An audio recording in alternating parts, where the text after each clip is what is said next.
Menuntut ilmu agama adalah wajib bagi setiap muslim. Di zaman ini, kita dapat melakukannya kapanpun dan dimanapun. Meski masa pandemi sedang berlangsung, tetapi tak ada alasan untuk tidak menambah kapasitas diri dengan Thaqafah Islam. Khilafah Channel memfasilitasi Anda berjumpa dengan para guru yang mumpuni dalam rangka berbagi ilmu dan Thaqafah Islam, agar Anda makin paham tentang syariat Islam dan terhindar dari gagal paham serta salah paham. Ikuti kajian online kami setiap hari pukul 20.00 waktu Indonesia Barat, hanya di Khilafah Channel.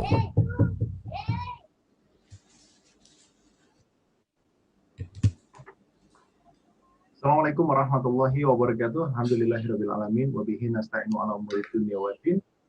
Wassalatu wassalamu ala asyrafil al-mursalin Sayyidina Muhammadin wa ala alihi wa ashabihi wa man tabi'ahum bi ihsanin ila yaumiddin. Asyhadu an la ilaha illallah wahdahu la syarikalah wa asyhadu anna Muhammadan abduhu wa rasuluhu la nabiyya wa la rasul ba'da. Pemirsa Khilafah Channel dimanapun Anda berada, alhamdulillah di kesempatan malam hari ini, hari Jumat malam 12 Maret 2021, kita dapat kembali berjumpa dalam program kajian online yang diselenggarakan oleh Khilafah Channel setiap harinya pukul 20.10 waktu Indonesia Barat.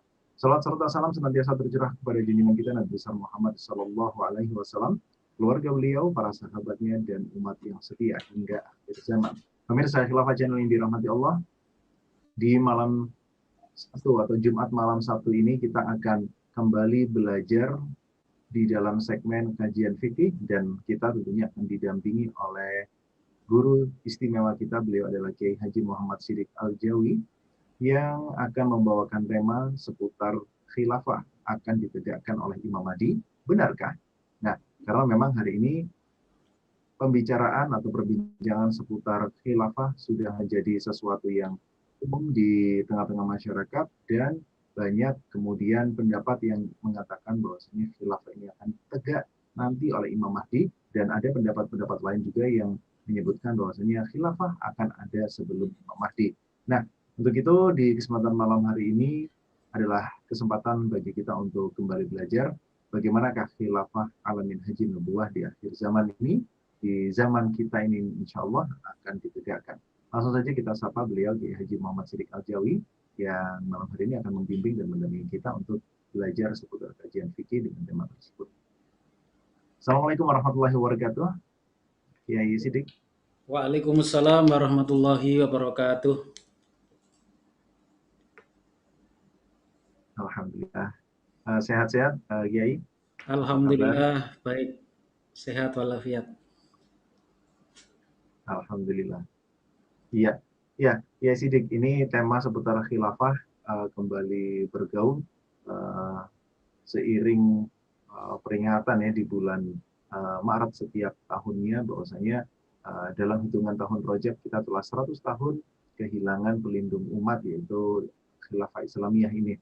Nah, kemudian banyak juga pendapat yang mengatakan, wah kita nggak perlu deh menunggu khilafah yang dijanjikan oleh Allah dan Rasulnya, karena nanti akan tegak bersama Imam Mahdi. Nah, menjawab pendapat seperti ini bagaimana ya? Sebelum nanti kita masuk ke dalam pemaparan materi. Iya, baik.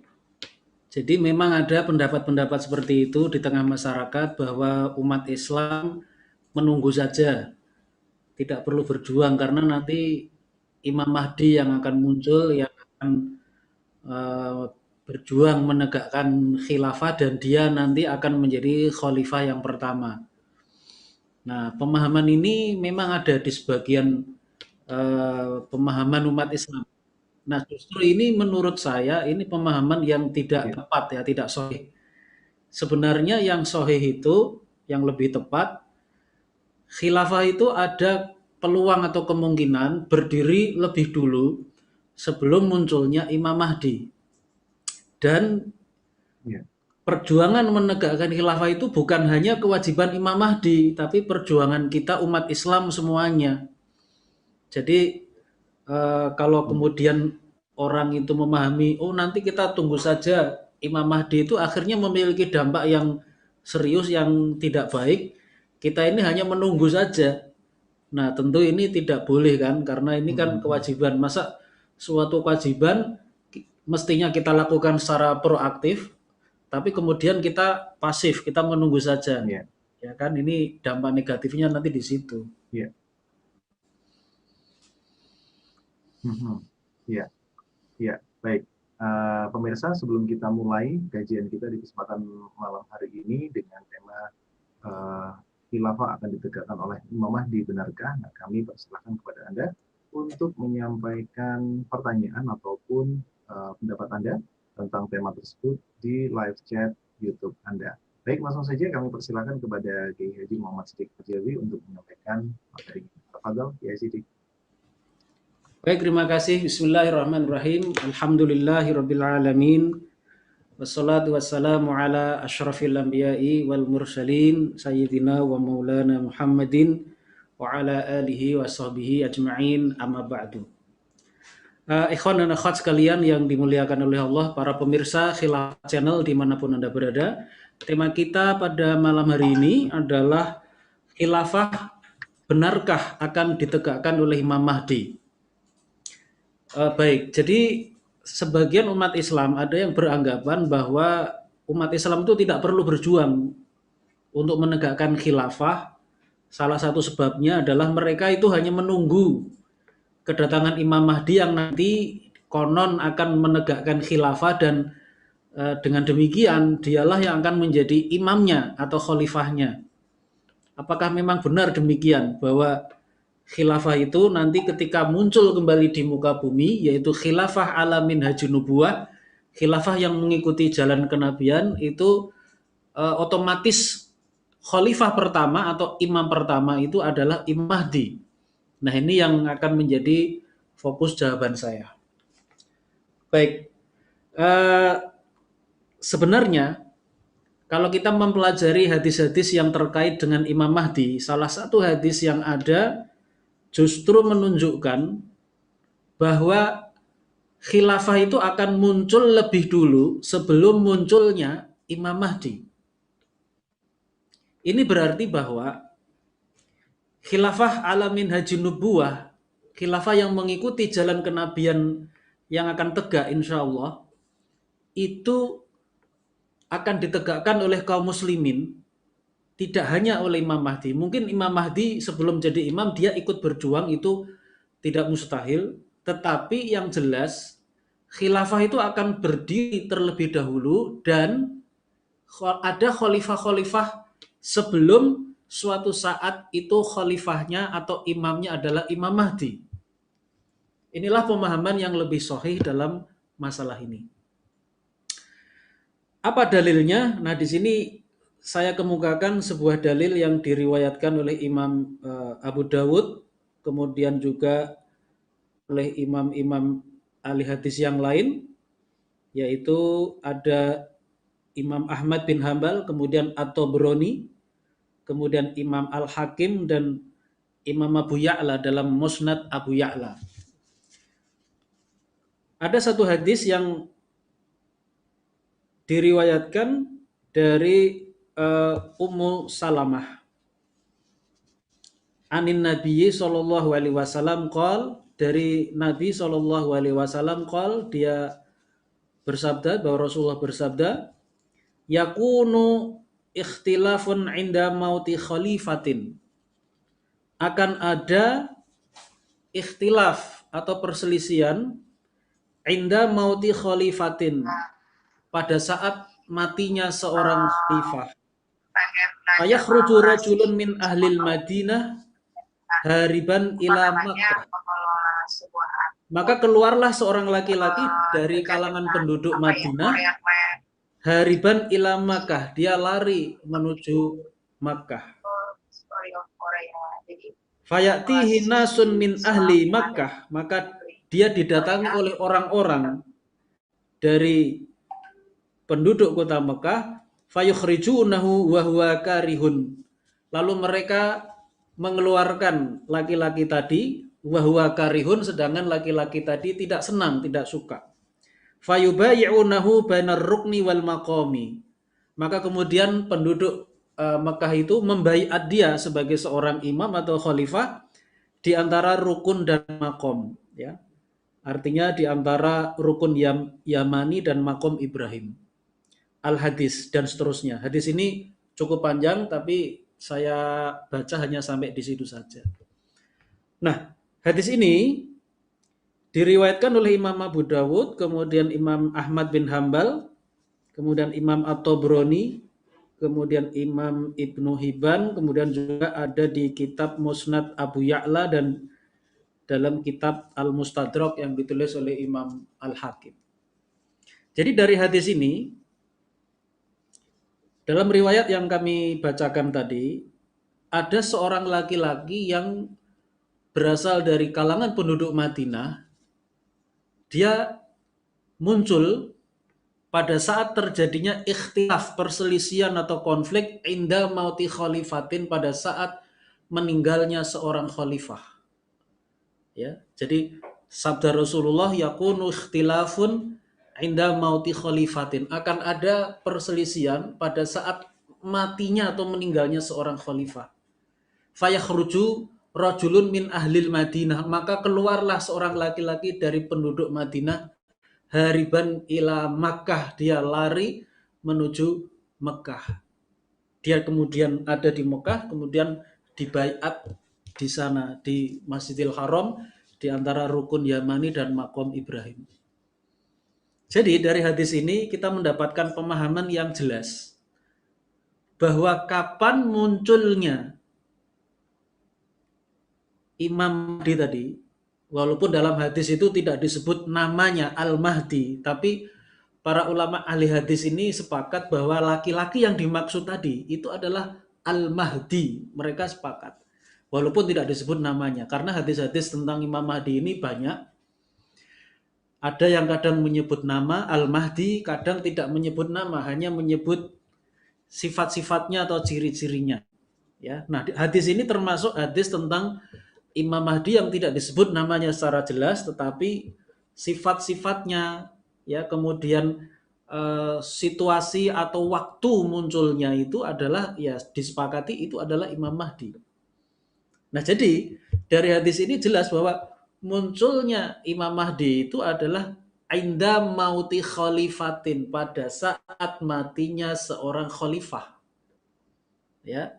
Nah, jadi ada khalifah yang meninggal, setelah itu muncul konflik, ya, kemudian muncullah Imam Mahdi. Jadi Imam Mahdi itu bukan khalifah yang pertama, karena sebelum dia sudah ada khalifah yang lain atau imam yang lain. Ya. Nah, apa pengertian khalifah? Khalifah itu memiliki makna syar'i yang memiliki pengertian adalah huwallazi, al-khalifatu huwallazi yanubu anil ummati fi umuri sultani wa tanfidil ahkami syar'iyyah. Jadi dalam kitab Nizamul Hukmi fil Islam yang ditulis oleh Syekh Abdul Qadim Zalum, beliau mendefinisikan apa itu yang disebut dengan khalifah. Yang istilah lainnya adalah khalifah atau imam. Itu adalah muradif atau sinonim sebagai sebutan untuk kepala negara dalam negara khilafah. Jadi khalifah itu menurut Imam Abdul Qadim Zalum, beliau mengatakan al-khalifatu huwallazi yanubu anil ummah. Khalifah itu adalah seseorang yang mewakili umat Islam fi umuri sultan, dalam urusan-urusan kekuasaan, wa tanfidil ahkami asy-syar'iyyah, dan juga dalam penerapan hukum-hukum syariah. Itulah pengertian khalifah. Jadi kalau pengertian khalifah itu ada makna syar'inya, maka hadis tadi itu kita artikan khalifah yang ada dalam hadis itu dalam makna syar'inya. Tidak diartikan kepada makna-makna yang lain. Karena ada sebagian ulama, saya juga membaca kitab-kitab mereka itu mengartikan khalifah dalam hadis tadi bahwa suatu saat akan muncul ikhtilaf, perselisihan pada saat matinya khalifah, itu diartikan akan muncul perselisihan pada saat matinya seorang raja, dan raja itu ditafsirkan raja kerajaan Arab Saudi sekarang. Lalu nanti ketika seorang raja dari Arab Saudi itu ada perselisihan, sehingga nanti muncullah seseorang yang kemudian nanti adalah Imam Mahdi. Nah, ini penafsiran yang tidak tepat menurut saya, itu penafsiran yang menyimpang. Jadi pemahaman yang benar mestinya khalifah di dalam hadis tadi tidak diartikan raja siapapun itu, raja Arab Saudi atau raja yang lainnya, tetapi makna khalifah itu adalah pemimpin di dalam negara khilafah Islamiyah, bukan raja dalam kerajaan yang ada sekarang. Ya, jadi hadis tadi berarti mengindikasikan atau menunjukkan bahwa khilafah itu muncul lebih dulu, dan khilafah itu tentu ada pemimpinnya yang namanya khalifah. Nanti pada suatu saat ketika ada salah seorang khalifah yang meninggal, disitulah nanti akan muncul yang namanya ikhtilaf, perselisihan atau konflik. Pada saat itulah muncul yang namanya Imam Mahdi. Nah, inilah yang disimpulkan oleh sebagian ulama yang saya kutip dari ini, ada dua orang ya, ada satu kitab yang berjudul Al-Khilafatul Islamiyah wa Imkaniyatu Audatiha Qabla Zuhuril Mahdi, yang artinya khilafah Islam dan kemungkinan tegaknya khilafah itu sebelum munculnya Imam Mahdi. Ini ditulis oleh Sa'ad Abdullah Ashur dan Nasim Sahdah Yasin. Jadi ini penulis kitab ini dua orang. Dalam kitab itu halaman 27, setelah mereka berdua itu menyampaikan hadis yang tadi saya sampaikan, hadis dari Ummu Salamah bahwa Rasulullah mengatakan yakunu ikhtilafun inda mauti khalifatin, bahwa akan muncul perselisihan pada saat meninggalnya seorang khalifah. Lalu muncullah seorang laki-laki dari penduduk kota Madinah yang dia lari menuju Makkah dan seterusnya. Tadi ini ada kesimpulannya. Kesimpulannya begini, ini saya bacakan dulu dalam bahasa Arab. Fan-Nabiyyu sallallahu alaihi wasallam yukhbiru bi anna zuhural mahdi alaihi salamu yakunu aqiba mauti khalifatin lil muslimina mimma yadullu ala annal khilafata takunu mawjudatan wa qa'imatan qabla zuhurihi. Yang artinya adalah fan nabiyyu sallallahu alaihi wasallam, maka Nabi sallallahu alaihi wasallam yukhbiru, itu telah memberikan kabar atau menginformasikan kepada kita bi anna, bahwasanya zuhurul mahdi alaihi salamu, bahwa kemunculan Imam Mahdi alaihi salam yakunu akiba mauti khalifatin lil muslimin, kemunculannya itu akan terjadi setelah meninggalnya seorang khalifah bagi kaum muslimin, mimma yadullu ala annal khilafata takunu maujudatan. Hal ini menunjukkan bahwa khilafah itu akan ada, takunu maujudatan wa qaimatan, dan berdiri qabla zuhurihi, sebelum kemunculan Imam Mahdi. Ya, jadi ini kesimpulan yang menurut saya sangat tepat ya, sesuai dengan makna hadis yang tadi sudah saya sampaikan. Nah, saudara-saudara pemirsa yang berbahagia, jadi kalau kita merujuk kepada hadis yang tadi saya sebutkan, maka kesimpulannya adalah bahwa dalam hadis tadi terkandung makna ketika Rasulullah mengatakan akan ada perselisihan ya pada saat meninggalnya seorang khalifah, kemudian akan ada seorang laki-laki dari penduduk Madinah yang muncul, tapi kemudian dia lari menuju Makkah dan kemudian dia dibaiat di Makkah itu, khususnya di Masjidil Haram sebagai imam atau khalifah. Itulah Imam Mahdi, ya, hadisnya seperti itu. Hal ini menunjukkan bahwa ketika Imam Mahdi itu muncul, itu berarti sudah ada khalifah-khalifah sebelumnya. Dalam hadis ini tidak ada keterangan khalifah yang meninggal itu apakah khalifah yang pertama ataukah kedua atau ketiga, wallahu alam bisawab, kita tidak tahu. Tetapi yang jelas adalah khalifah akan muncul lebih dulu, dan khalifah itu berarti khilafahnya ada, karena khalifah itu istilah untuk kepala negara, negaranya sendiri itu adalah khilafah, itu akan muncul lebih dulu. Setelah itu ada khalifah, mungkin kesekian, wallahu alam, kita tidak tahu, dia meninggal dunia, ada konflik, muncullah Imam Mahdi. Nah, jadi inilah pemahaman yang sahih insyaallah ya. Walaupun mungkin ini kalau dalam istilah fikih itu mahalul khilaf. Mahalul khilaf itu memang ada peluang ya perbedaan pendapat, tetapi inilah yang menurut saya lebih kuat, pemahaman yang lebih rojih, bahwa khilafah akan muncul lebih dulu, baru setelah itu Imam Mahdi nanti keluar. Jadi bukan sebaliknya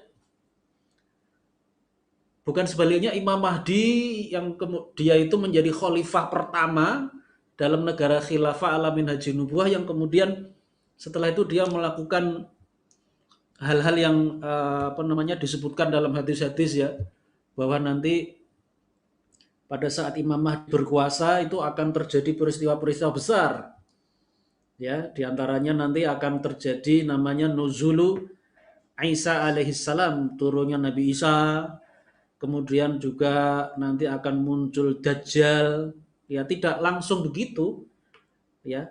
Jadi bukan khilafah itu pemimpin pertamanya adalah Imam Mahdi, tidak. Jadi khilafah muncul dulu, beberapa khalifah wallahu alam kita tidak tahu, setelah itu muncullah Imam Mahdi. Ya. Baik, saya kira barangkali itu yang paling penting, yang barangkali akan mungkin bisa kita diskusikan lebih jauh. Saya menyiapkan PowerPoint, kemudian tulisan yang detail ya, nanti akan di-share ya linknya. Jadi teman-teman yang berminat nanti bisa akses untuk mempelajari lebih detail materi saya. Baik, saya kira itu ya. Terima kasih. Assalamualaikum warahmatullahi wabarakatuh.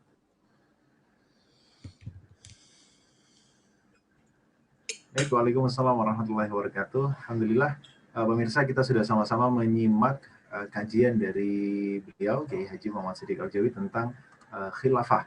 Benarkah bahwasanya khilafah ini adalah nantinya akan ditegakkan oleh Imam Mahdi terlebih dahulu, atau memang sudah ada begitu ya? Nah, ini adalah satu hal yang ternyata akan mengubah persepsi tindakan kita. Kalau memang khilafah itu nanti akan tegak dengan sendirinya, akan ada dengan sendirinya tanpa perlu perjuangan, ya lalu untuk apa sekarang kita berjuang? Tapi tak demikian. Nah, oleh karena itu ini ada beberapa pertanyaan Kiai Shiddiq yang sudah masuk di live chat YouTube kita. Ini pertanyaan pertama tentang lagi rame-rame di sosial media, katanya ada informasi yang mengatakan bahwasanya Imam Mahdi ini sudah muncul di Yaman dengan ciri-ciri khusus yang mungkin kita belum bisa pastikan dengan fix begitu ya. Nah, benarkah hal yang demikian ini bisa dibaca begitu ya? Artinya bisa kita deteksi bahwa Imam Mahdi sudah muncul atau belum begitu? Ya, jadi memang ada klaim-klaim yang semacam itu yang muncul di media ya. Jadi saya kira boleh saja melakukan klaim ya, tetapi yang terpenting adalah bukti-bukti harus diberikan.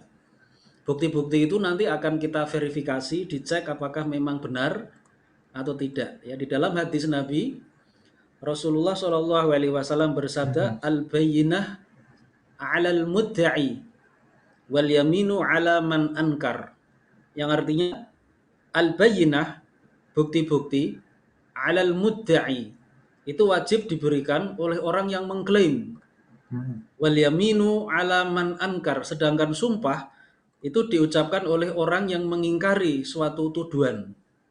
Ini hadis yang sahih. Jadi kalau ada klaim-klaim ini ada Imam Mahdi muncul di Yaman, oke, itu adalah sebuah klaim ya. Tetapi apakah itu bisa dipercaya atau tidak, tentu itu memerlukan bukti-bukti. Dan bukti-bukti itu harus dicek dan diverifikasi. Karena tidak semua bukti itu otomatis bukti yang valid atau bukti yang sahih. Bisa jadi bukti itu adalah bukti yang palsu. Jadi tidak semua bukti itu otomatis, ada buktinya. Masalahnya bukan ada buktinya, tapi bukti itu di samping ada juga harus benar. Ya. Nah, sedikit saya sampaikan, nanti kalau misalnya ada klaim ya tinggal ditunjukkan buktinya apakah sesuai dengan sifat-sifat Imam Mahdi yang disampaikan oleh Rasulullah SAW itu sendiri. Ada beberapa sifat-sifat Imam Mahdi yang itu disebutkan di dalam hadis-hadis sahih yang berasal dari Rasulullah Shallallahu Alaihi Wasallam tentang Imam Mahdi. Di antaranya satu, Imam Mahdi itu kata Rasulullah adalah min waladi Fatimah. Imam Mahdi itu adalah dari keturunan laki-laki dari keturunan Fatimah. Jadi itu ada hadisnya, hadis sahih. Jadi orang yang mengklaim bahwa dia adalah Imam Mahdi atau calon Imam Mahdi, dia harus bisa membuktikan secara nasab atau garis keturunan dia itu adalah keturunan dari Fatimah. Dia harus bisa membuktikan itu entah dengan jalan penelusuran nasab atau dengan cara-cara yang lain yang memungkinkan. Jadi itu yang jelas adalah mengenai nasab. Kemudian yang kedua, namanya dan nama ayahnya. Rasulullah mengatakan yuwati'u ismuhu ismi wa yuwati'u ismu abihi isma abi. Jadi nama dia itu sama dengan namaku kata Nabi dan nama ayahnya sama dengan nama ayahku kata Nabi. Itu ciri yang kedua. Jadi ciri yang kedua itu namanya itu sama dengan nama Nabi yaitu Muhammad dan nama ayahnya itu sama dengan nama ayahnya Nabi yaitu Abdullah. Berarti nama Rasulullah kan Muhammad bin Abdullah. Berarti orang itu juga harus bisa menunjukkan bukti bahwa nama dia itu adalah Muhammad bin Abdullah. Muhammad putra dari Abdullah. Ya. Nah, banyak beberapa sifat-sifat yang lain itu sekedar contoh saja. Jadi apabila ada seseorang yang mengklaim bahwa dia adalah Imam Mahdi atau calon Imam Mahdi, ya silakan tunjukkan bukti-buktinya. Nanti akan dicek and recheck, diverifikasi, divalidasi, disesuaikan dengan berita-berita dari hadis-hadis Nabi yang menerangkan mengenai ciri-ciri dari Imam Mahdi itu sendiri. Tetapi satu poin yang sangat penting adalah yang perlu kita pahami adalah kalau Imam Mahdi itu kapan kemunculannya itu berarti harus ada sistemnya terlebih dulu, yaitu sistem khilafah itu. Jadi kalau Imam Mahdi dia mengaku sebagai Imam Mahdi tapi khilafah itu belum tegak, lalu dia mengklaim saya adalah Imam Mahdi, saya sudah dibaiat atau sudah dibaiat oleh umat sebagai Imam Mahdi, padahal khilafah belum ada. Nah itu boleh kita katakan itu berarti klaim yang tidak benar. Karena kemunculan Imam Mahdi tadi berdasarkan hadis yang saya sampaikan tadi, dan hadis ini statusnya adalah hadis sahih menurut Imam Ibnu Hajar Al-Haytami dalam kitabnya Majma'uz Zawaid. Itu hadis yang sahih. Jadi berdasarkan hadis itu berarti kan khilafah harus ada lebih dulu, baru kemudian Imam Mahdi muncul. Jadi kalau orang mengaku Imam Mahdi, dia mengaku sebagai Imam Mahdi, atau mungkin orang-orang sudah membaiat dia, tapi khilafahnya belum ada, itu berarti tidak cocok, tidak sesuai dengan hadis Nabi. Nah ini mengandung pengertian bahwa kita sebagai umat Islam, di samping kalau ada yang memberitahukan, ada yang mengumumkan ini ada Imam Mahdi nih dari Yaman, yang lebih penting daripada itu adalah menyiapkan sistemnya dulu. Sistemnya itu apa? Apakah sistem kerajaan munculnya Imam Mahdi itu, ataukah sistem republik demokrasi dari barat, atau sistem khilafah? Nah ini penting, jangan sampai kita ini mengklaim ini ada Imam Mahdi tapi ternyata sistem yang ada sistem demokrasi. Itu tidak sesuai dengan hadis Nabi. Atau ada orang mengklaim ini muncul Imam Mahdi sudah dibaiat, tapi ternyata itu kerajaan atau mamlakah. Padahal dalam hadis Nabi tadi munculnya Imam Mahdi itu bukan dalam sistem demokrasi dari barat, bukan pula muncul dari mamlakah kerajaan, tetapi muncul dalam sistem khilafah, karena ditandai dengan sabda Rasulullah, yakunu ikhtilafun inda mauti khalifatin, akan muncul perselisihan pada saat meninggalnya seorang khalifah, fayakhruju rajulun min ahlil madinati hariban ila Makkah. Nah pada saat itu ketika ada meninggalnya salah seorang khalifah tadi, ada perselisihan setelah meninggalnya khalifah, keluarlah salah seorang laki-laki dari penduduk Madinah yang lari menuju Mekah. Itulah Imam Mahdi. Jadi Imam Mahdi itu kemunculannya ada sistem yang terbentuk terlebih dahulu, yaitu khilafah yang dipimpin oleh seorang khalifah. Nah inilah yang mestinya menjadi fokus kita terlebih dulu, ya, tidak mengklaim dulu tapi siapkan sistemnya terlebih dulu. Saya kira itu. Terima kasih. Baik, alhamdulillah. Terima kasih ya Sidik. Ada pertanyaan lagi terkait dengan ciri-ciri munculnya Imam Mahdi, di mana pada saat itu di Makkah ada putra dari khalifah sebelum Kai. Nah, kemudian pertanyaannya adalah ketika sampai terjadi putra-putra khalifah sebelumnya ini bertikai, lantas apakah khilafah yang hadir dan itu belum dipimpin, atau khilafah sebelum dipimpin oleh Imam Mahdi ini adalah khilafah yang belum di bawah metode kenabian atau belum menjadi khilafah alamin haji nubuah, begitu ya? Ya, memang ada hadis yang menerangkan nanti akan ada perselisihan 3 orang putra khalifah, ya. Nah, yang menjadi pertanyaan itu apakah itu terjadi pada era khilafah alamin haji nubuah.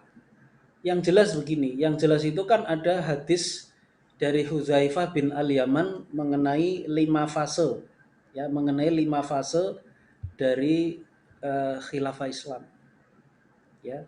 5 fase khilafah Islam, bukan 5 fase khilafah Islam, 5 fase sistem pemerintahan yang terjadi dalam di tengah-tengah sejarah umat Islam, ya kan.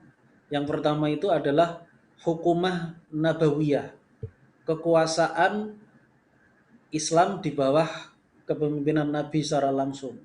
Kemudian yang kedua adalah khilafah ala minhajin nubuwah, kekhilafahan yang mengikuti jalan kenabian. Yang ketiga itu adalah mulkan a'dham, kekuasaan yang menggigit. Ini masih khilafah tapi tidak mengikuti minhajin nubuwah, tapi ala minhajil mulki, khilafah tapi mengikuti jalan kerajaan. Ya, ini terjadinya sejak masa Muawiyah, karena setelah dia kekuasaan itu dimonopoli oleh keluarga dia. Jadi tidak diberikan kekuasaan itu kepada umat, yang menjadi khalifah itu terbatas pada keluarga keturunan dia. Nah, disitulah terjadi khilafah ala minhajil mulki, khilafah yang mengikuti jalan kerajaan. Tapi masih khilafah, secara umum khilafah. Karena hukum-hukum syariat Islam itu diterapkan pada semua aspek kehidupan. Nah, berikutnya itu setelah mulkan a'dham itu yang ketiga, yang keempat itu mulkan jabriyatan, kekuasaan diktator. Nah, inilah yang terjadi setelah khilafah itu runtuh di Turki pada tahun 1924. Yang terakhir Rasulullah mengatakan tsumma takunu khilafatan ala minhajin nubuwah. Kemudian akan muncul kembali khilafah ala minhajin nubuwah. Tsumma sakata. Kemudian Nabi diam.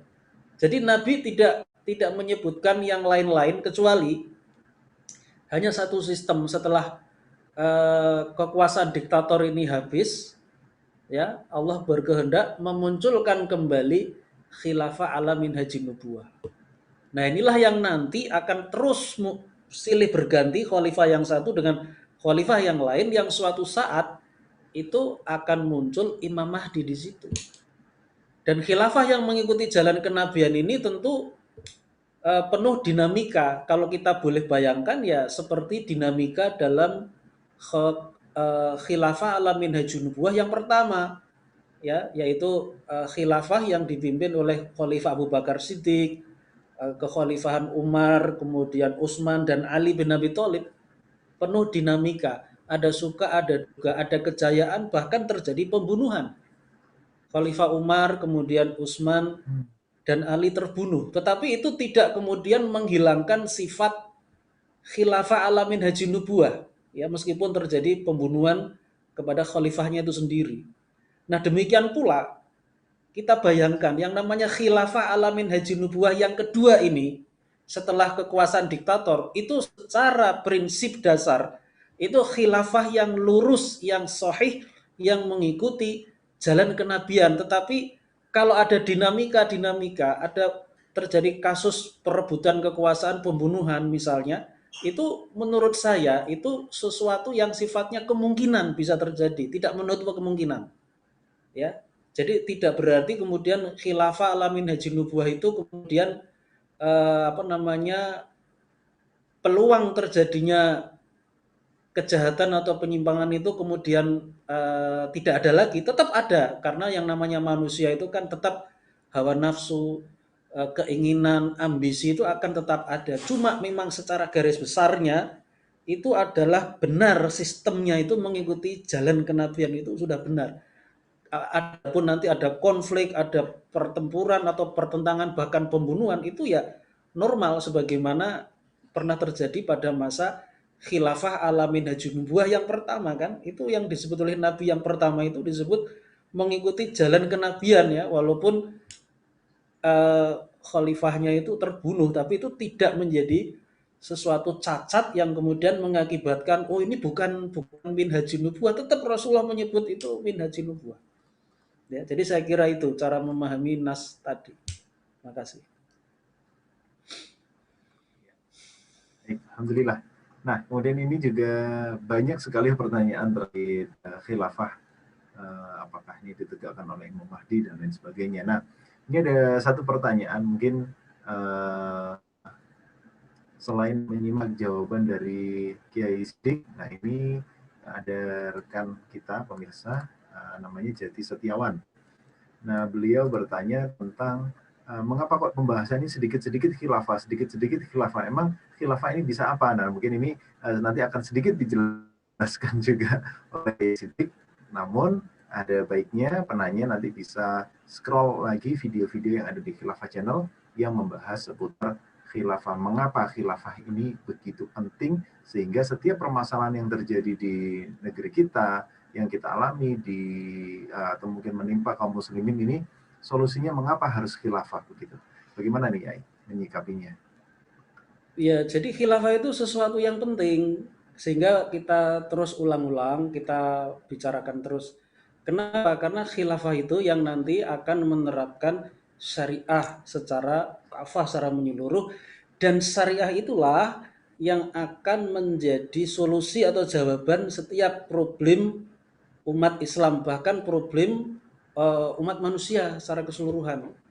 Jadi logikanya itu gini, seharusnya itu menjadi keyakinan seorang muslim, apapun persoalan yang terjadi, itu jawabannya, solusinya itu harus berdasarkan syariah Islam. Tidak boleh tidak.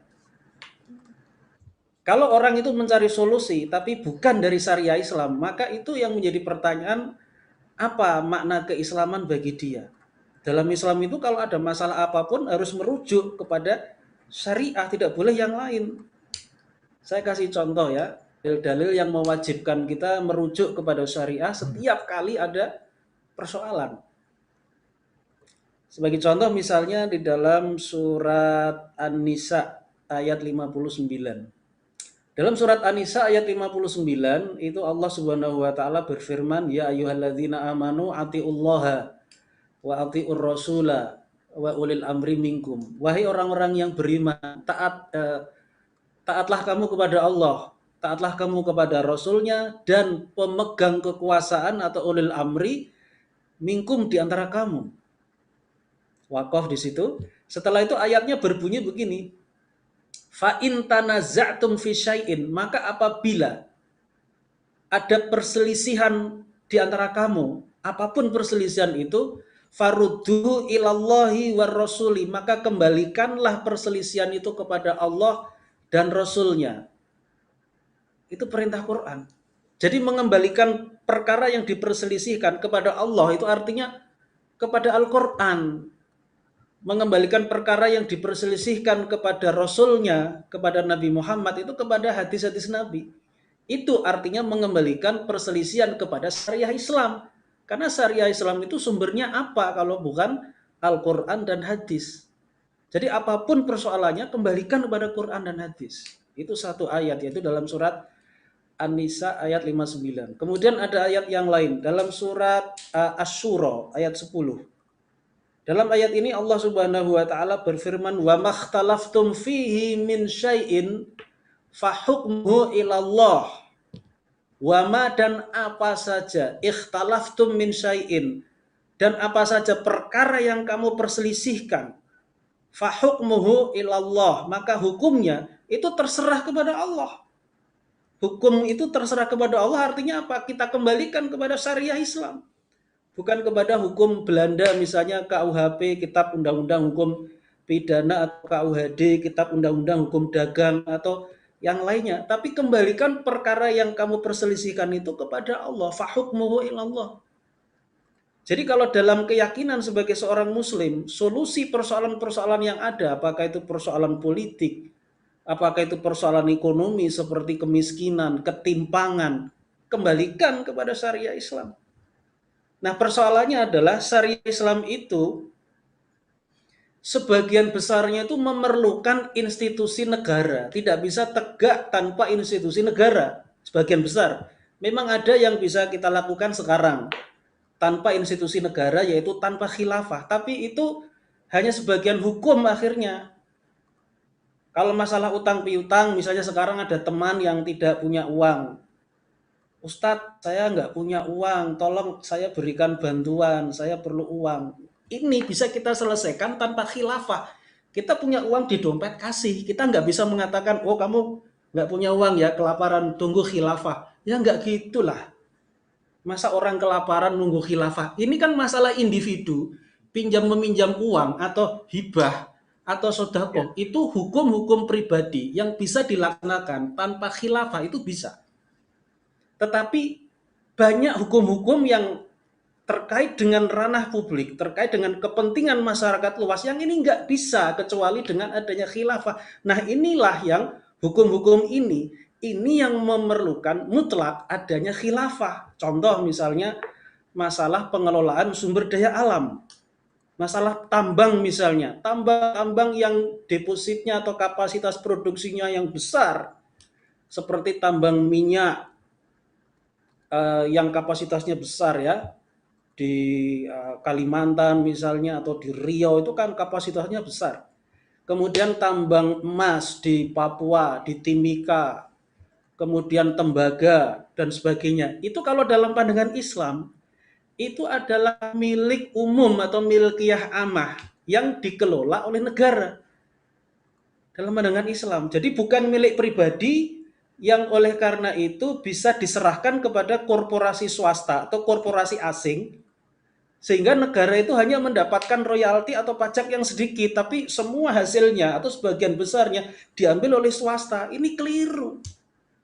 Jadi kalau kita mengikuti hukum syariah Islam terkait dengan tambang, mungkin satu saat kita bisa bahas ya, itu tidak mungkin tambang-tambang itu akan memberikan kesejahteraan yang sebesar-besarnya bagi rakyat, kecuali dengan menerapkan syariah Islam dalam masalah tambang, atau secara umum dalam masalah pengelolaan sumber daya alam. Itu tidak mungkin memberikan kesejahteraan kecuali dengan menerapkan syariah Islam, dengan menerapkan hukum kepemilikan umum sekaligus bagaimana pengelolaannya yang adil, transparan. Nggak mungkin tanpa khilafah, itu nggak mungkin.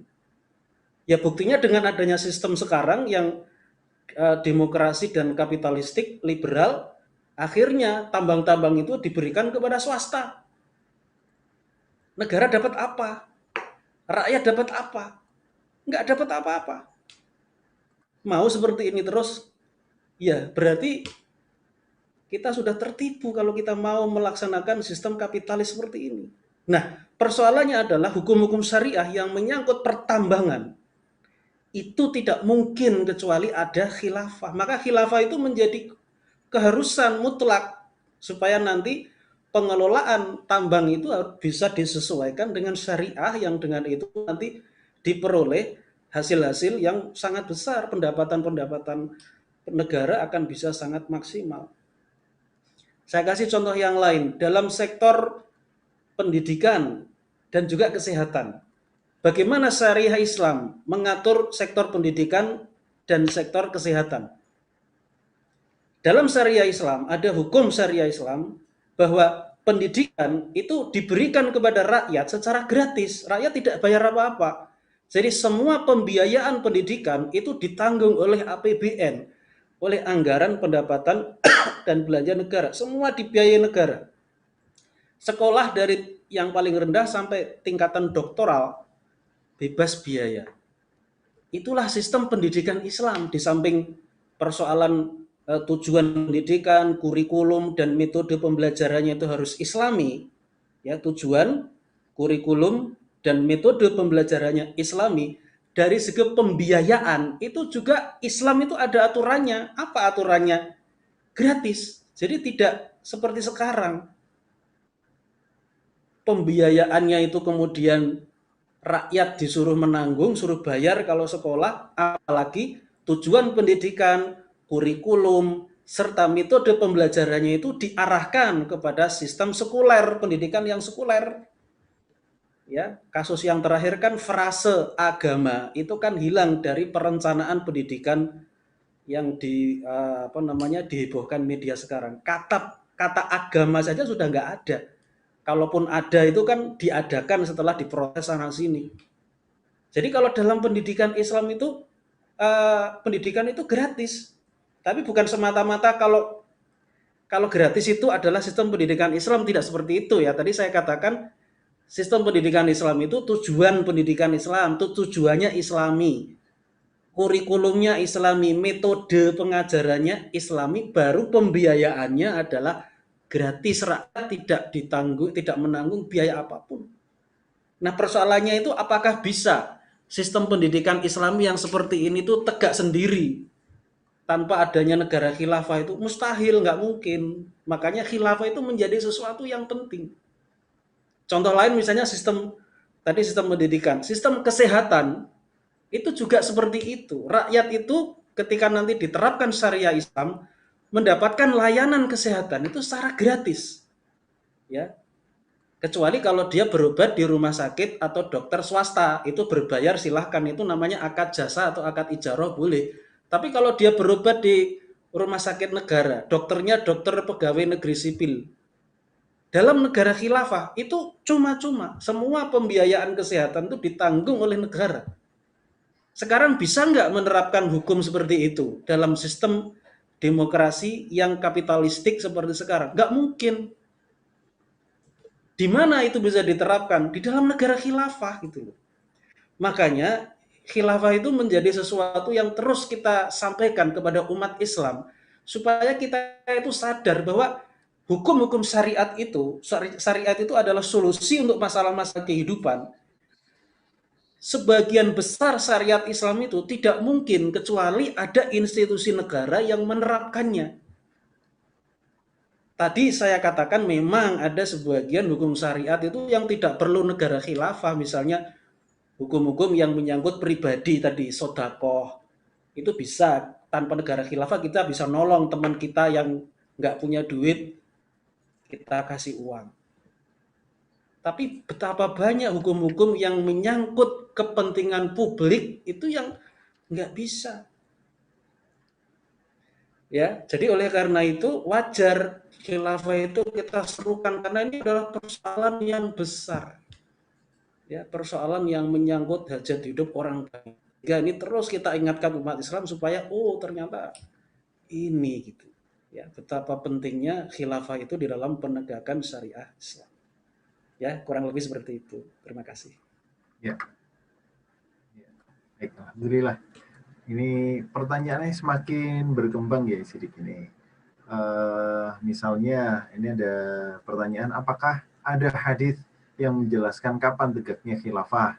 Nah, kemudian ada juga pertanyaan seputar, nah ini yang unik ya, dan ini memang banyak sekali dibahas oleh para ulama dan akhirnya membuat kaum muslimin ini merasakan horor begitu terkait dengan khilafah. Misalnya, jika khilafah ini tegak sebelum Imam Mahdi, apakah nanti akan ikut andil dalam perlombaan nuklir? Nah, misalnya yang akhirnya menyebabkan hancurnya teknologi dan dunia sehingga kembali ke zaman kuda.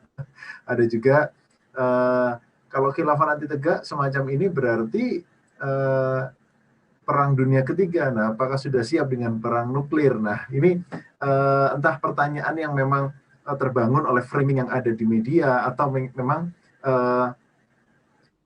diri kita sendiri yang akhirnya memframing demikian ini, Yai Sidik. Bagaimana kalau pendapat Yai sendiri terkait dengan perang dunia ketiga dan khilafah? Nah ini, karena memang banyak sekali dibahas. Ya, jadi gini, Yang pertama tentang waktu. Apakah ada hadis-hadis Nabi yang menerangkan masalah timing, kapan khilafah itu akan tegak kembali? Jawabannya sejauh pengetahuan saya itu tidak ada. Ya, jadi artinya memang masalah kapan khilafah itu akan muncul, ya itu adalah ilmunya adalah milik Allah Subhanahu wa taala. Kita hanya bisa mengatakan wallahu a'lam bissawab. Jadi masalah waktu itu kita tidak tahu. Itu semata-mata adalah Allah yang mengetahuinya. Jadi ini terkait dengan Nasrullah. Jadi Nasrullah itu artinya pertolongan Allah yang pertolongan Allah itu salah satunya itu akan terwujud dalam bentuk kapan khilafah itu tegak, tetapi masalah kapan dan di mana yaitu menjadi bagian dari Nasrullah yang kita memang tidak tahu secara pasti. Kalaupun tahu ya sifatnya hanya sebatas prediksi-prediksi dalam batas-batas yang bisa diketahui manusia, tapi kapan yang sebenarnya atau di mana yang sebenarnya yaitu kita sebagai manusia tidak mengetahui ilmunya.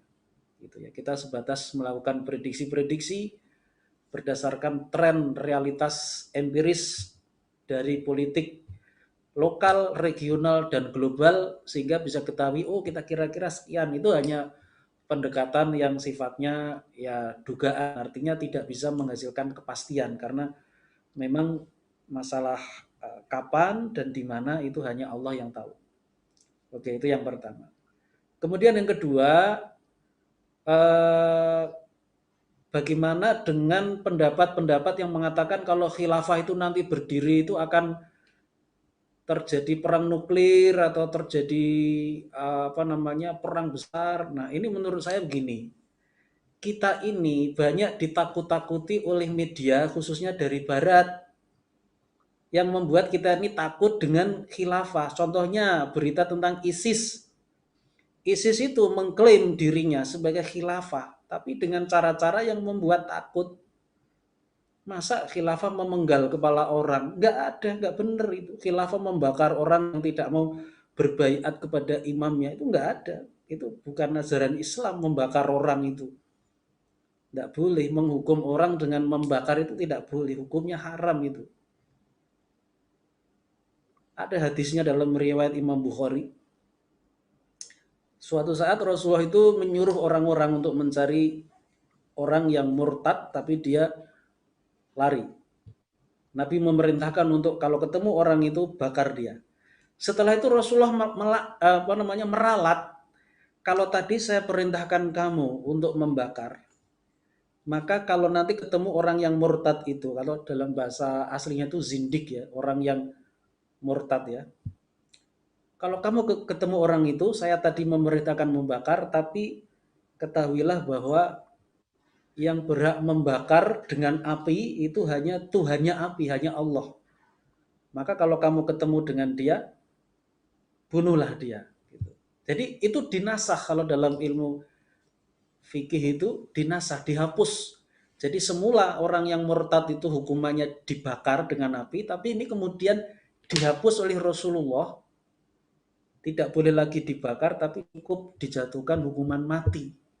Jadi kalau ada dulu kasus ya, ISIS kan pernah membakar orang yang katanya tidak mau berbaiat dan dihukum sebagai murtad lalu dibakar. Itu bertentangan dengan hadis Rasulullah SAW ini, riwayat Imam Bukhari.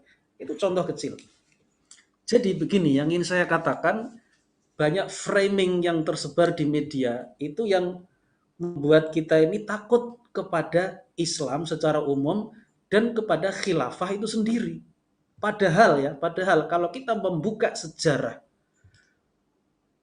sebenarnya peradaban yang paling banyak membunuh manusia itu adalah peradaban Barat, bukan peradaban Islam.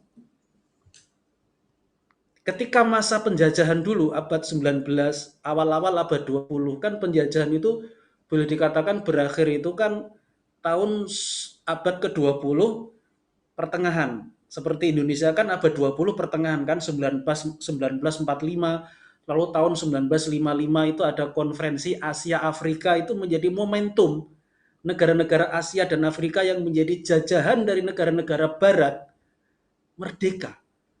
Nah, sekarang itu siapa yang harus bertanggung jawab terhadap penjajahan atau imperialisme di negara Asia dan Afrika? Apakah khilafah yang harus bertanggung jawab kepada penjajahan itu? Tidak. Yang harus bertanggung jawab terhadap penjajahan itu adalah negara-negara barat. Amerika, Inggris, Perancis, Italia, itu yang harus bertanggung jawab terhadap penjajahan. Tapi kenapa kita ini kemudian kepada negara-negara seperti itu sekarang malah menganggap mereka itu adalah kiblat? Ya kan? Padahal mereka itu yang bertanggung jawab terhadap penjajahan. Pernah nggak negara kita ini dijajah oleh Arab misalnya? Yang menjajah Indonesia itu kan Spanyol, ya.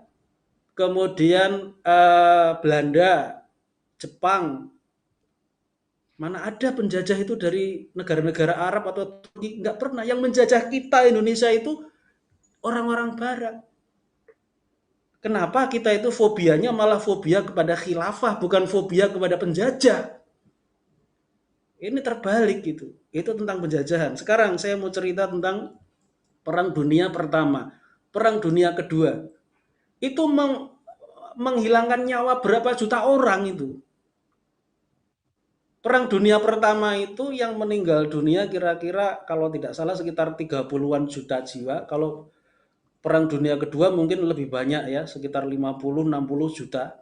Siapa yang bertanggung jawab terhadap matinya jutaan orang itu pada Perang Dunia Pertama, Perang Dunia Kedua? Yang bertanggung jawab itu kan negara-negara kapitalis, negara penjajah. Amerika dan bloknya yang disebut dengan sekutu, kemudian dengan musuhnya, Jerman dan sekutu-sekutunya. Kenapa yang kemudian fobia itu malah fobia kepada Islam, kepada umat Islam, bukan fobia kepada para penjajah? Siapa yang harus bertanggung jawab kepada matinya jutaan orang itu di Perang Dunia Pertama tahun 1914 sampai kira-kira 1918. Kalau Perang Dunia Kedua 1939 sampai 1945. Siapa yang harus bertanggung jawab? Apakah orang-orang Islam, kaum muslimin? Tidak kan? Itu Barat yang harus bertanggung jawab. Kenapa sekarang kita ini justru itu takutnya, fobianya itu kepada Islam. Yang merusak dunia, yang banyak membunuh orang itu Amerika, Inggris, Perancis, Italia, dan negara-negara barat yang lainnya. Kenapa kemudian kita itu malah takutnya itu kepada sesama kaum muslimin? Padahal yang banyak membunuh orang itu mereka itu loh, orang-orang barat. Tolong dibuka sejarah itu. Perang Dunia Pertama, Perang Dunia Kedua. Contoh yang lain, jatuhnya bom di kota Hiroshima, Nagasaki, bulan Agustus tahun 45. Berapa orang yang meninggal?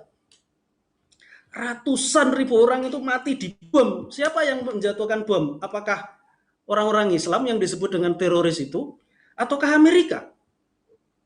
Terus kenapa Amerika itu kita anggap sebagai orang yang baik, sebagai negara yang menyerukan hak asasi manusia, padahal dia yang melakukan pembunuhan ratusan ribu orang di Hiroshima dan Nagasaki? Kenapa kita tidak fobia kepada Amerika, tapi malah fobianya itu kepada umat Islam? Itu bagaimana gitu cara berpikir kita itu malah terbalik.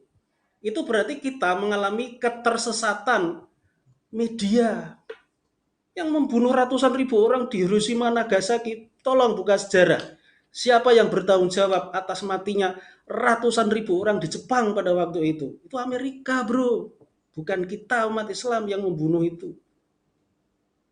Sekarang kita bergeser ke sejarah yang agak kekinian. Tahun 2003, Amerika Serikat itu melakukan invasi ke Irak.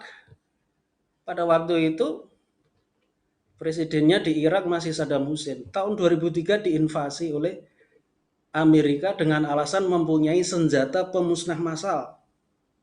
Tahun 2003. Berapa orang yang meninggal, orang Islam di Irak akibat invasi Amerika Serikat dan sekutu-sekutunya? Itu menurut perhitungan yang tidak resmi, itu sekitar 1 juta orang, lebih bahkan. Itu meninggal dunia karena diserang oleh Amerika. Kenapa kita tidak fobia kepada Amerika, tapi kepada umat Islam yang sedikit-sedikit disebut teroris? Itu yang dibunuh oleh Amerika itu jutaan saudara kita sama muslim di Irak tahun 2003. Kenapa kita itu justru, wah Amerika itu negara yang cocok, hebat, kiblat demokrasi. Demokrasi apa? Dia tuh banyak membunuh orang.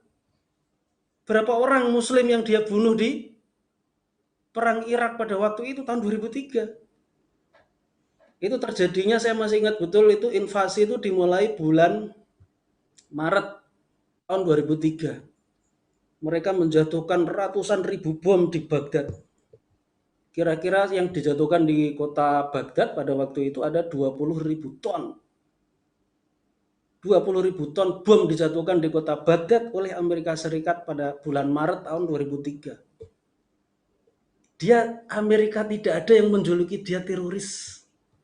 Tapi pada waktu itu, kira-kira tahun 2000-2001 itu di Bali ada kasus pemboman kan waktu itu oleh Imam Samudra dan lain-lain. Saya tidak mendukung mereka ya, jangan salah paham, saya tidak mendukung mereka. Saya hanya ingin membandingkan saja. Imam Samudra dan lain-lain tahun 2000-an itu meledakkan bom di Bali, saya anggap itu juga salah juga, tidak benar. Itu menewaskan kira-kira 200 orang dengan bom yang diledakkan itu 200 kg. 200 kg bom diledakkan. Orang yang meninggal kira-kira 200 orang disebut teroris. Sekarang Amerika Serikat pada bulan Maret tahun 2003 menjatuhkan 20.000 ton bom di kota Baghdad. Kenapa tidak disebut teroris? 20.000 ton bom itu berapa kali lipat dari 200 kilo bom yang diledakkan di Bali waktu itu. Kenapa yang 200 kilogram bom itu disebut teroris, tapi kalau yang meledakkan 20.000 ton bom di Baghdad tidak disebut teroris? Kenapa itu terjadi? Saya tidak bermaksud saya mendukung Imam Samudra, tidak. Tapi saya ingin membandingkan. Kita ini jangan tertipu oleh media massa yang membuat framing ataupun berita-berita yang menyudutkan umat Islam, tapi memuji-muji Barat. Padahal Barat itu negara yang paling kejam dalam sejarah peradaban manusia. Jadi saudara-saudara, yang ingin saya katakan adalah, kalau ada yang mengatakan Islam itu teroris, itu kecil kalau dibandingkan dengan korban manusia yang dibunuh oleh peradaban Barat, oleh Amerika, oleh Inggris, oleh Prancis, oleh Italia, di seluruh negara di dunia yang pernah dijajah itu nggak ada apa-apanya. Tolong belajar sejarah. Jadi jangan apa-apa, wah ini khilafah menakutkan, ISIS mengerikan. Loh, kenapa kita tidak takut dengan Amerika? Berapa orang yang dia bunuh tadi di Irak. Belum lagi kalau kita bongkar berapa juta orang yang dia bunuh di Vietnam. Jadi saudara-saudara, ini persoalan yang sangat serius. Kita ini jangan, wah nanti kalau khilafah berdiri mengerikan, nanti timbul perang dunia ketiga. Belum apa-apa ini kita udah takut, sementara kepada Amerika itu nggak takut gitu loh. Kita nggak pernah melihat peradaban Barat itu dengan secara lebih teliti, berapa jutaan manusia yang menjadi korban dari peradaban Barat, dari Amerika, Inggris, Prancis, itu negara-negara penjajah yang sangat kejam sebenarnya itu. Jadi kalau kita menganggap mereka itu sekarang sebagai negara-negara demokrasi, pendukung hak asasi manusia, kita ini tertipu. Coba tolong buka sejarah itu. Ya. Jadi jangan apa-apa, belum apa-apa terus wah khilafah itu mengerikan loh. Yang mengerikan tuh siapa? Yang punya Guantanamo itu siapa? Itu yang suka menyiksa tahanan-tahanan sedemikian rupa. Ya. Oke ya, makasih.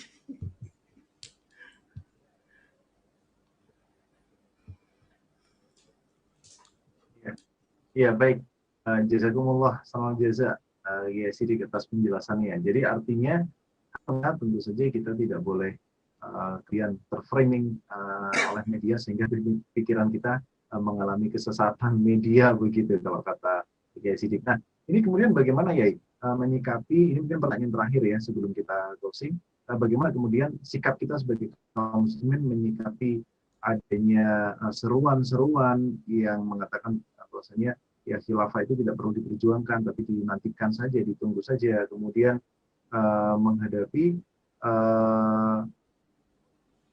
arus media yang sedemikian rupa menjajah kaum muslimin sehingga pikiran kita menjadi terframing negatif begitu dengan khilafah. Apa yang kemudian harus kita lakukan, apa yang harus kita kaji agar kita terhindar dari hal-hal yang semacam ini, termasuk juga gambaran-gambaran tentang bahwasanya ketika khilafah tegak nanti seluruh teknologi akan hancur, kemudian kita akan kembali ke zaman batu, ke zaman kuda, panah, pedang begitu, yang akhirnya membuat ya kita berpikir ya ternyata khilafah itu nggak enak, nggak seru, nggak modern dan lain sebagainya. Apa yang harus kita kaji hari ini, Kiai Sidik?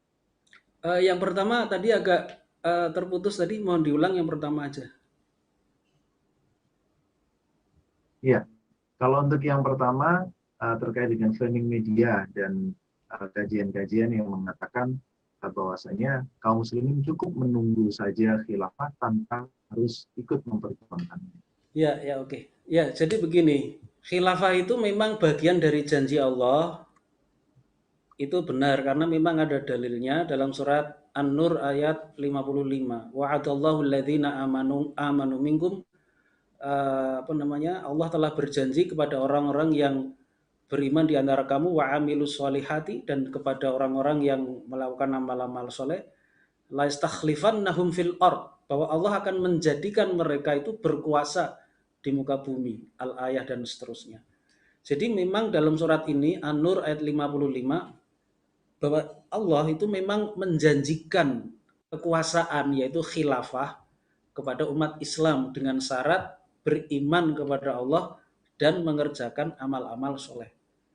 Nah ini memang begini, ada sebagian umat Islam yang kemudian memahami ini adalah janji Allah, ini dipahami itu nanti khilafah akan berdiri sendiri, akan menjadi anugerah atau semacam hadiah. Sementara umat Islam itu menunggu atau memenuhi syarat-syaratnya yaitu iman dan amal soleh, tetapi iman dan amal soleh yang dimaksud itu tidak berupa perjuangan menegakkan khilafah, tapi pokoknya iman, amal soleh. Nah ini pemahaman yang menurut saya tidak lengkap.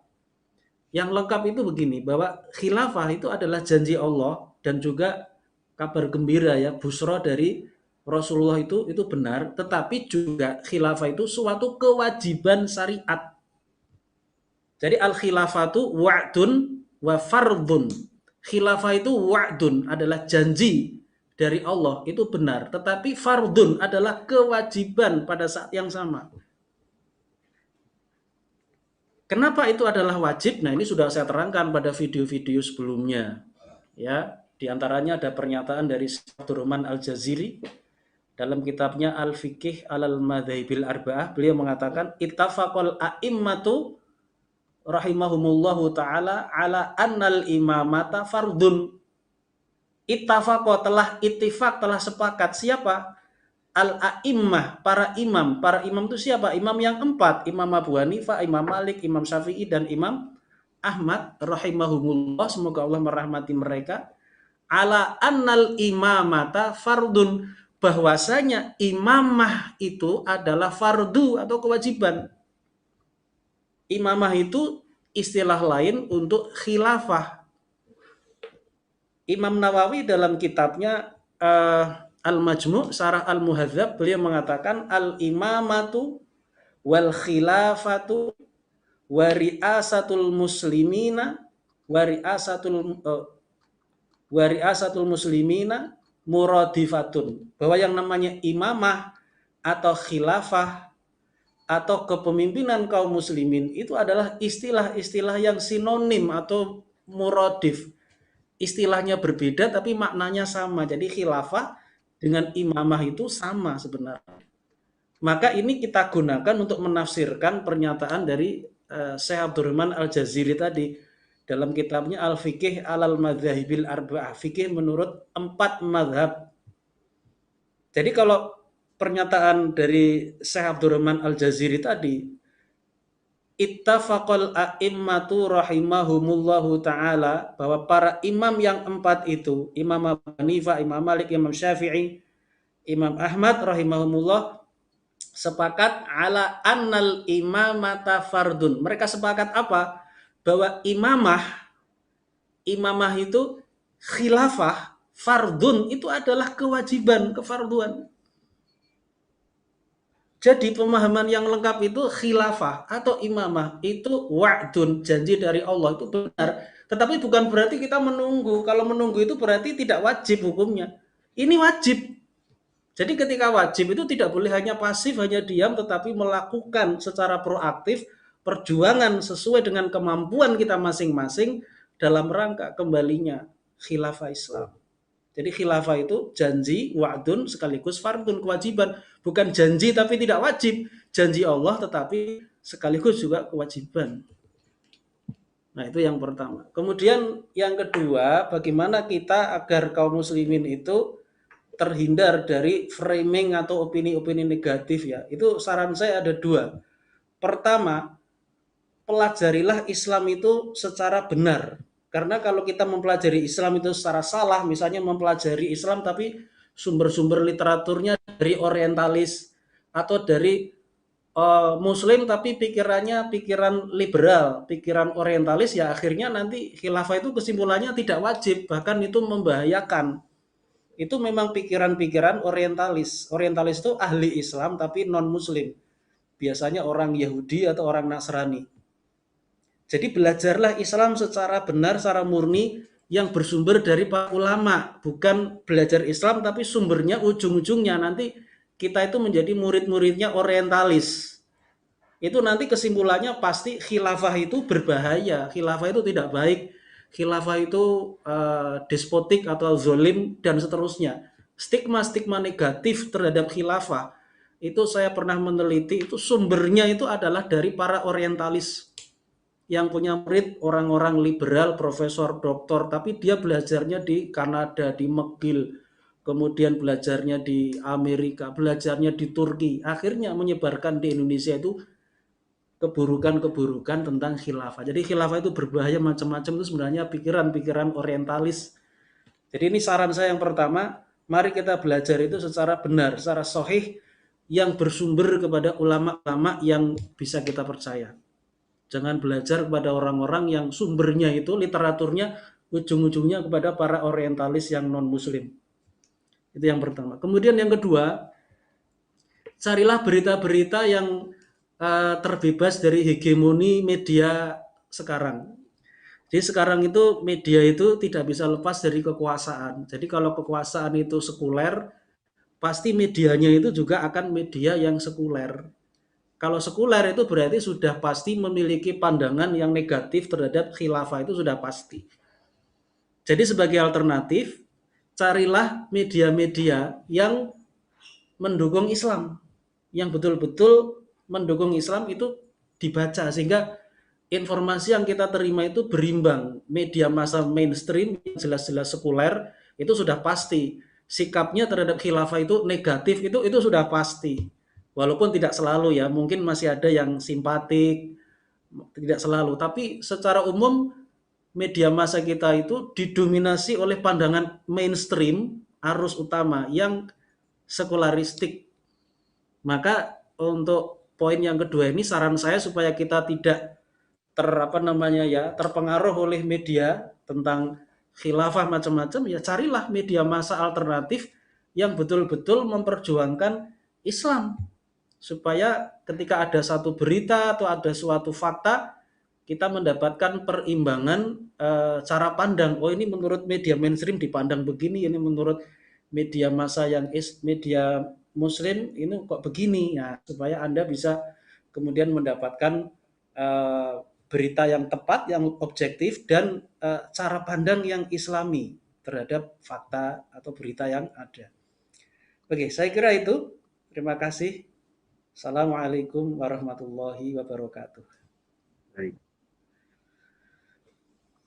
Waalaikumsalam warahmatullahi wabarakatuh. Jazakumullah khairan katsiran. Jazakumullah ahsanal jaza. Kami sampaikan kepada Kiai Haji Muhammad Siddiq Al-Jawi atas penjelasannya, yang mana malam hari ini tentu saja kita mendapatkan berbagai macam pencerahan.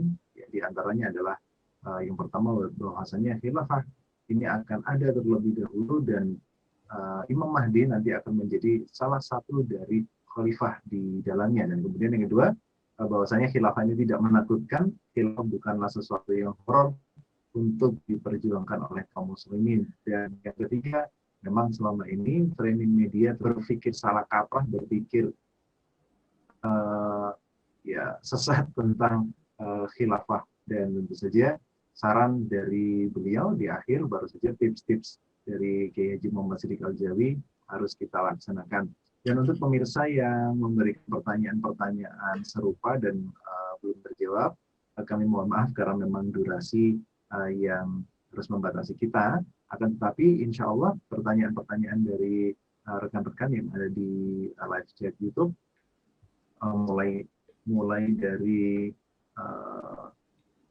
bagaimana khilafah ini kemudian ada, kemudian bagaimana khilafah ini diperjuangkan, kemudian apakah ini adalah sifat dermawan dari Allah terkait dengan pertolongan khilafah ini dan lain sebagainya. Ini kawan-kawan bisa menyimak video-video kajian online yang ada di Khilafah Channel. Jadi sekarang silakan subscribe dulu, kemudian share informasi ini agar kawan-kawan bisa bagikan kepada orang-orang yang lain dan manfaatnya bisa dirasakan lebih lagi.